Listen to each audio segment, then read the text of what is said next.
আসসালামু আলাইকুম। হ্যালো ভিউয়ার্সগণ, আজকে আপনাদেরকে দেখাবো গোখাদ্য। গোখাদ্য দেখলে অবাক হয়ে যাবেন, যেগুলো মানুষ খায় সেইগুলোই গোখাদ্য হয়ে যায় গ্রামে। যেগুলো আসলে আমরা শহরে বসে 20 টাকা 30 টাকা এমনকি পার পিস 40 টাকা কিনেও খাওয়া হয়েছে, সেগুলো গরুকে খাওয়াবে। আসলে সরাসরি একটু দেখাই। এই যে আমার সামনে দেখতেছেন যে এই ভুট্টা, দেখি বাবা, এটাকে ভুট্টা বলা হয়। একটু ঝুম করে আপনাদেরকে দেখাই। এই যে এইগুলো রাখা হয়েছে হইলো গরুকে খাওয়ানোর জন্য।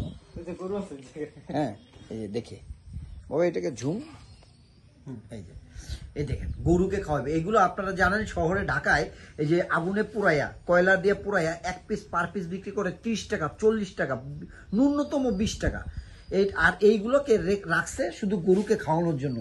এই দেখেন গরু বাবা কিভাবে খায়, একটা নিয়ে আসো তো, গরুকে আমরা খাওয়াই, দেখে নিয়ে আসো। এই যে সরাসরি দেখেন, আসো নিয়ে আসো। হ্যাঁ, এই যে দেখেন,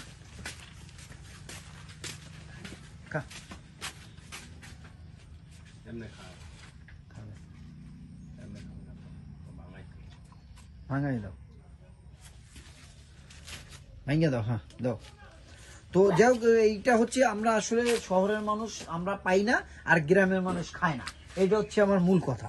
তো যাই হোক ভাইগণ, ভালো থাকবেন সবাই, সুস্থ থাকবেন। আসসালামু আলাইকুম ওয়া রাহমাতুল্লাহি ওয়া বারাকাতুহু।